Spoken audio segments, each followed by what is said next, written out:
ఒక్కసారి public figure అయితే చాలు, సెలబ్రిటీ స్టేటస్ వస్తే చాలు, ఎవరికి దోచినట్టు వాళ్ళు ట్రోల్ చేసుడు, ఎవరి ఇష్టం ఉన్నట్టు వాడు కామెంట్లు పెట్టుడు, కష్టపడి సంపాదించుకున్న ఇలువను గౌరవాన్ని మచ్చగలుపుడు ఇప్పుడు మస్తు ఈజీ అయిపోయింది కొందరికి. అగో అట్టనే చేస్తున్నారటకి జాను లిరి అనే డాన్సర్ను కామెంట్లు పెట్టేటోళ్ళు ఎట్లా ఇబ్బంది పెట్టినరో, ఏ తీరుగా ఎగతాళి చేసి ఏడిపిస్తున్నారో తానే చెప్తున్నది ఇనుండ్రి.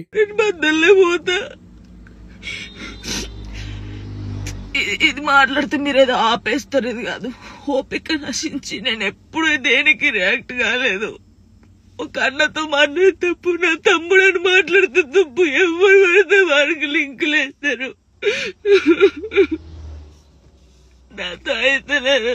అయ్యయ్యయ్యో, లేని సంబంధాలను అంటగట్టినట్టు ఆగం చేస్తున్నారట.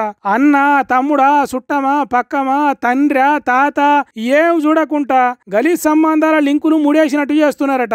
అగో అందుకే ఎగపోసుకుంటా ఎక్కెక్కి ఏడుస్తున్నది. అంతేకాదు తన వీడియోలకు గలీజ్ బూతులు మాట్లాడే మాటల ఆడియోలను ఎడిటింగ్ చేసి పెడుతున్నారట. నా కొడుకు చిన్నపిల్లగాడు, వాడు ఈ ఇంటి తల్లి గురించి ఏమనుకుంటాడు, ఆ లేత మనసుకు ఎంతటి గాయం అవుతుందో ఆలోచన చెయ్యరా? గింత నీచంగా ఉంటారా? జాను రెండో పెళ్లి చేసుకోబోతున్నది ఇతన్నేనా? ఇంకెందరిని మారుస్తుంది జాను అన్నట్టు తలా తోక లేని థంబ్నెయిల్స్ పెట్టి నరకం చూపిస్తున్నారట.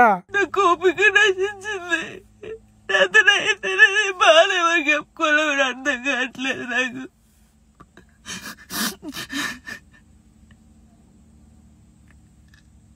అసలు నా వల్ల మీకేమైనా హాని జరిగిందా, ఏమైనా నష్టం వచ్చిందా? జానులేరి నా కొంచెం మంచి కూడా ఉంది కదా. ఏ ఊకో జాను, ఎవడో ఏదో అన్నాడని నువ్వు నడిమిట్టనే పోతా అనుడేంది? నీకు డాన్స్ నేర్పింది వాడా? నువ్వు కష్టాలల్లో ఉన్నప్పుడు చేరదీసింది ఆ కామెంట్లు పెట్టినోడా? ఒక్కొక్క ఇటుక వేర్చుకుంటా జీవితాన్ని ఇంత దాకా తీసుకొచ్చినవు. ఓ మంచి డాన్సర్ అనే పేరు సంపాదించినవు. అవన్నీ నీ కష్టార్జితం. ఎవడో ఏదో చేస్తే రాలేదు. అట్లనే ఇప్పుడు ఎవడో ఏదో చేస్తే పోయేటి కావాయి. భర్త నుంచి దూరమైన ఆడిదంటే ఈ లోకానికి లోకువే అవుతారు. కనీసం సానుభూతి చూపరు. అసొంటోళ్ళ కోసం నువ్వు ఏడ్చేది? చెత్త కామెంట్లు పెట్టేటోళ్ళ కోసం నువ్వు జీవి తీసుకుంటా అనుడేంది? చాలా మంది జానక్క చూసి నేర్చుకున్నాం, జానక్కల ధైర్యంగా ఉండాలని చాలా మంది అన్నారు నాతోని. నాకు ఓపిక నశించిందిరా. మీ అందరూ చెప్తున్నా నాకు ఓపిక నశించింది. నాకు ఫుల్ బాధ అవుతుంది. ఇంత నరకంలో నిజంగా చాలా మంది అమ్మాయిలు సూసైడ్ చేసుకుని చచ్చిపోతే ఎందుకు చచ్చిపోయారు? వీళ్ళకి ఏం మాయరోగం వచ్చిందని నేను అన్నా గానీ ఆ బాధలు ఉన్నోళ్ళకే తెలుస్తుంది ఆ బాధ. చూసినావా, నువ్వే చెప్తుంటివి ఆ బాధలో ఉంటే బాధే అవుతుంది, పట్టించుకోకుంటే ఏం ఉండదు. కొద్దిగా పెద్దగా ఆలోచన చేస్తే ఆ కామెంట్లు, వాళ్ళు చేసే ట్రోలింగులు గడ్డి పరకతోని సమానం. కాబట్టి మునుపు నువ్వు అందరికీ ఎట్లా ధైర్యం చెప్పినవో అట్లనే ఆలోచన చెయ్యి. కర్మగాలి గాడిది మనల్ని దన్నినా తిరిగి మనం దాన్ని తన్నరాదు అన్నట్టు ట్రోలింగ్ చేసేటోడు ఎంత చేసినా వాని దిక్కు చూడొద్దు, అసొంటి వాటికి జోలి పోవద్దు. కాబట్టి నీ కొడుకు గురించి ఆలోచన చెయ్యి. మంది ముచ్చట్లు పట్టించుకొని ఏదో చేస్తే ఇంకేదో అవుతుందన్నట్టు నిన్నే నమ్ముకొని నీకోసం ఏమైనా చేసే కొడుకు గురించి ఆలోచన చెయ్యి అని సలహాలు ఇస్తున్నారు. సొంతగా జాను కాళ్ళ మీద తను నిలబడ్డదని తెలిసిన పబ్లిక్. ఆంధ్రప్రదేశ్ చరిత్రలోనే రాజధాని అనేది లేదు. మద్రాసు రాష్ట్రంతో ఉన్నప్పుడు చెన్నైని వదిలిపెట్టి వచ్చిండ్రు. కర్నూలును తాత్కాలిక రాజధాని చేసుకొని కొన్ని ఏళ్ళు ఉన్నారు. తర్వాత తెలంగాణతోటి కలిసి హైదరాబాద్ పట్టణంలో ఉన్నారు. రాష్ట్రం విడిపోయినాక అమరావతి కట్టుకోవాలని చూసిండ్రు. కానీ జగన్ గెలిచినాక దాన్ని పక్కకు పెట్టిండు. అంటే అప్పటి నుంచి ఇప్పటి వరకు ఆంధ్రప్రదేశ్ రాష్ట్రానికి ఇది మా రాజధాని అని చెప్పుకునే దానికి లేదు. అందుకే చంద్రబాబు పట్టుబట్టి ఆగిపోయిన అమరావతిని మళ్ళా సురువు చేస్తానికి మోడీని పిలిచిండు. ఆ అమరావతి పునఃప్రారంభ సభల ముందుగాల మంత్రి లోకేష్ మాట్లాడుకుంటా, మనం ఒకసారి గతం కూడా గుర్తు చేసుకోవాలి. 2014లో రాష్ట్ర విభజన జరిగింది. కట్టుబట్టలతో మెడబట్టి మన బయటికి గెంటేశారు. ఎక్కడి నుంచి పరిపాలించాలో తెలియని పరిస్థితి. కానీ మన సిబిఎన్ గారికి సంక్షోభాలు కొత్త కాదు. ఇన్నరా కట్టుబట్టలతోని మెడబట్టి ఎలగొట్టినరట. తెలంగాణ రాష్ట్రంతో పంచుకొని పోయినా ఏమి లేనట్టు ఎట్ట చెప్తున్నాడో చూడుండ్రి. ఇంకా పంచుకోవాల్సినవి పంచకుండా కొర్రీలు పెట్టి రాజకీయం చేసేది ఎవరు మరి? కొత్త రాజధాని కట్టేటప్పుడు పాత ముచ్చట్లు ముందటేసి అక్కసుకప్పుడు ఎందుకు లోకేష్ అని అంటున్నారు తెలంగాణ పబ్లిక్. ఇక తర్వాత పవన్ కళ్యాణ్ మాట్లాడుకుంటా మోడీ జపం చేసినట్టే చేసిండు. ప్రధానమంత్రి గారు పూర్వం సన్యాసాశ్రమంలో ఉన్నప్పుడు ఆయనకి అనికేత్ అనే పేరు పెట్టారు. అనికేత్ అంటే అర్థం పరమశివుడు, ఇల్లు లేనివాడని. అలాంటి ఇల్లు లేనివాడు, కుటుంబం లేనివాడు 5 కోట్ల మంది కుటుంబాలకు, 5 కోట్ల మంది ప్రజల కోసం, ఎన్ని కోట్ల కుటుంబాల కోసం మనందరికీ రాజధానిలో ఒక నగరం నిర్మించడానికి, ఇల్లు నిర్మించుకోవడానికి ఇల్లు లేకుండా 140 కోట్ల మంది ప్రజల బాధ్యత తీసుకొని కశ్మీర్ నుంచి కన్యాకుమారి వరకు, అక్కడ కామాఖ్య నుంచి ద్వారకా వరకు ప్రపంచమే, మన దేశమే తన కుటుంబంగా చేసుకుంటూ ఈ భారతదేశమే తన ఇల్లుగా చేసుకొని తిరిగి పునఃప్రారంభానికి విచ్చేసిన గౌరవ ప్రధానమంత్రి శ్రీ నరేంద్ర మోదీ గారికి మనస్ఫూర్తిగా మన అందరి తరపున అవునట, మోడీకి ఇల్లు లేకున్నా ఆంధ్ర జనాలకు ఇల్లు లాంటి రాజధాని ఉండాలని తన్నాడుతున్నాడట. 140 కోట్ల మందికి ఇల్లు ఉండాలని దేశాన్ని అభివృద్ధి బాటలని నడుపుతున్నాడట. ఇట్లా మోడీ గురించి చెప్పి చంద్రబాబు ముచ్చట చెప్పకుండా మంచిది కాదు కాబట్టి చంద్రబాబును కూడా ఆకాశానికి ఎత్తినంత పని చేసిండు పవన్ కళ్యాణ్.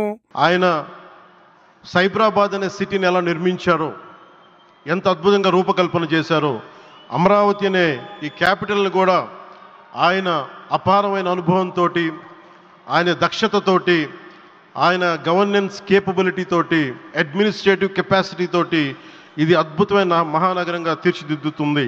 ఇది ఆంధ్రప్రదేశ్కే కాదు భారతదేశానికి తలమానికంగా అవుతుందని మనస్ఫూర్తిగా నేను ఆశిస్తున్నాను. చంద్రబాబుకు ఎంతో అనుభవం ఉన్నది. సైబరాబాద్ను డెవలప్ చేసినట్టే అమరావతిని కూడా అభివృద్ధి చేస్తాడట. ఆ నమ్మకం పవన్ కళ్యాణ్కు పుష్కలంగా ఉన్నదట. ఇట్లా మాట్లాడి కూసున్న పవన్ కళ్యాణ్ను మోడీ దగ్గరికి పిలుచుకున్నాడు. పెద్ద మనిషి పిలిచినప్పుడు పోవాలి కాబట్టి దగ్గరికి పోయిండు. డిప్యూటీ సీఎంకు చిన్నపిల్లలకు పిప్పరమిట్ ఇచ్చినట్టు ఓ చాక్లెట్ చేతిలో పెట్టిండు మోడీ. ఆ కోవులోని వారే శ్రీ పవన్ సార్ వీళ్ళంతా. అలాగే మరొకరు కేంద్ర భారీ పరిశ్రమలు ఉక్కు శాఖల సహాయ మంత్రి వర్యులు. ఇక అప్పుడు పవన్ కళ్యాణ్ సంబరం చూడాలి, చిన్నగా లేదు. యమనవ్వుడు నవ్వుతున్నాడు. అబ్బా, సంబరం చిన్నగా లేదు పోన్రి. ఇక తర్వాత చంద్రబాబు మాట్లాడుకుంటా ప్రధానమంత్రి మోడీని ఆకాశానికి ఎత్తిండు. పాతకాలంలో తిట్టిన కరడు కట్టిన ఉగ్రవాది అనే మాటను పక్కకు పెట్టి ఇప్పుడు పొగడ్తల వాన కురిపించిండు. మోదీజీ, हम आपके साथ हैं. आंध्र प्रदेश के 5 करोड़ लोग आपके साथ हैं. पूरा देश आपके साथ हैं. మోడీ తెలుగులో మాట్లాడతాడు అనేది ముందే తెలుసు కావచ్చు. అందుకే చంద్రబాబు హిందీలో మాట్లాడకుంటే ఎట్లా అనుకున్నాడో ఏమో. కాబట్టి కాగితంలో రాసుకొని వచ్చిన అక్షరాలను అక్షరం పొల్లు కాకుండా చదివిండు. ఇక తర్వాత ఈ రోజు మళ్ళీ మేము అనుకున్నాం వర్షం వస్తుందని, కానీ మోడీ గారు వస్తున్నారంటే వర్షం కూడా రాకుండా దేవతలు మొత్తం ఆశీర్వదించారంటే అది ఈ యొక్క అమరావతి యొక్క నమ్మకం కానీ ఒక పవర్ అని చెప్పి నేను మీకు తెలియజేస్తున్నాం. చూసిండ్రా మోడీ గురించి చెప్పుకుంటా ప్రకృతి తిర్రమర్ర అయింది అన్నట్టు చెప్పిండు. ఆనరబుల్ ప్రైమ్ మినిస్టర్ ఈరోజు రీస్టార్ట్ చేశాడు. మళ్ళీ I'm requesting honourable prime minister, after 3 years he has to come for inauguration of new capital. We are confident of building within 3 years time. With your kind cooperation we will get it done. మోడీతోని కలిసి ఒక్క 3 ఏళ్లలో రాజధానిని కట్టి తీరుతాం అన్నట్టు మాట్లాడిండు. దానికి ప్రధానమంత్రి వస్తాడట. మరి చూడాలే చంద్రబాబు అనుకున్నట్టు 3 ఏళ్లలో పూర్తి అవుతుందా రాజధాని అనేది. ఇక ఆఖరికి ప్రధానమంత్రి మాట్లాడే ముందు అమరావతి పునఃప్రారంభ రిమోట్ ఒత్తిండు. ఇక్కడ స్విచ్ ఒత్తుడితోనే శిలాఫలకం పరదలు ఎటు వెళ్ళిపోయినాయి. అమరావతి మౌలిక సదుపాయాల పనులకు శంకుస్థాపన. ఆంధ్రప్రదేశ్ శాసనసభ నిర్మాణానికి శంకుస్థాపన. తర్వాత మైకు ముందడికి పోయిన మోడీ చంద్రబాబు చరిత్ర మస్తు గొప్పది అన్నట్టు చెప్పిండు. ఆకాశానికి ఎత్తిండు. और मैं अपने अनुभव से कहता हूं, फ्यूचर टेक्नोलॉजी हो, बहुत बड़े स्केल पर काम करना हो और जल्दी से इसे जमीन पर उतारना हो, तो वो काम चंद्रबाबू उत्तम से उत्तम तरीके से कर सकते हैं. ఇన్నరా మోడీ అనుభవంతో చెప్తున్నాడట. ఫ్యూచర్ టెక్నాలజీనైనా పెద్ద పెద్ద ప్రాజెక్టులనైనా మంచి పట్టుదలతోని మంచి ఇలువతోటి కడతాడట చంద్రబాబు. అది ఒక చంద్రబాబుతోనే అవుతుంది అన్నట్టు చెప్పిండు. ఇక దానికి బాబు ముసి నవ్వులు చూడాలే. चंद्रबाबू जी टेक्नोलॉजी को लेकर के मेरी भारी तारीफ कर रहे थे, लेकिन मैं आज एक रहस्य बता देता हूं.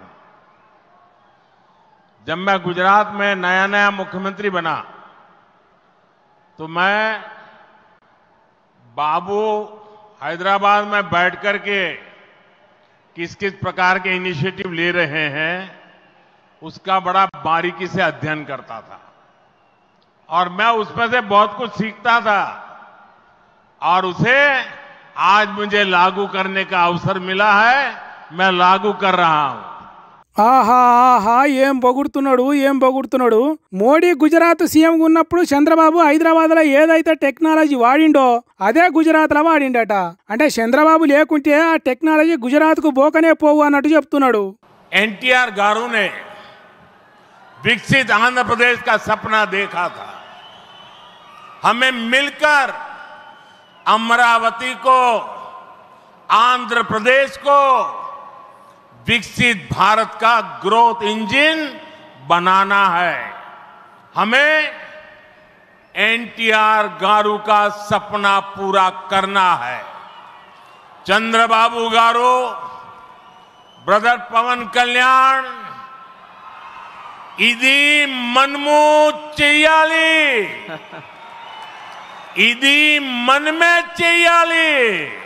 ఇన్నరా ఎన్టీ రామారావు కలలు చంద్రబాబుతో కలిసి నెరవేరుస్తాడట ప్రధానమంత్రి మోడీ. ఎంతమంది అడ్డుపడ్డా ఆగేదే లేదన్నట్టు సాగిపోతారట భుజం భుజం కలిపి. आंध्र प्रदेश की प्रगति के लिए आप मुझे हमेशा अपने साथ कंधे से कंधा मिलाकर चलते हुए देखेंगे। एक बार फिर आप सभी को बहुत बहुत शुभकामनाएं। मी अंदरी आशीर्वादमुतो ఈ కుటుంబీ ఆంధ్రప్రదేశ్ అభివృద్ధికి కట్టుబడి ఉన్నది. చంద్రబాబు చెప్పినట్టు 3 ఏళ్లకు ఇక్కడనే పెద్ద సభ పెట్టి ఆంధ్రప్రదేశ్ కొత్త రాజధాని అమరావతిని షురూ చేసుకుందాం, అందుకోసం సెంటర్ సర్కారు నుంచి వెళ్ళి ఏం కావాలో అది అందిస్తాం అన్నట్టు చెప్పిండు మోడీ. మరి చూడాలే ఇంకో 3 ఏళ్ల తర్వాత రాజకీయాలు ఎట్లుంటాయి. చంద్రబాబు కమలం పార్టీతోనే కలిసి ఉంటాడా, పవన్ కళ్యాణ్ పక్కకే ఉంటాడా, ఆంధ్ర బీజేపీ పార్టీ వాళ్ళు మేమే అభివృద్ధి చేసినాం మీరు చేసింది ఏం లేదు అని టీడీపీతోని తెగదెంపులు చేసుకుంటారా. వచ్చే ఎన్నికల నాటికి ఎట్లుంటది అనేది ముందు ముందు తెలుస్తుంది. కానీ అమరావతి ఏరియాలో పెట్టిన బొమ్మలు పబ్లిక్ కన్లు అటుదిక్కే పోయేటట్టు చేసినాయి. మీరు కూడా చూడండి ఓసారి.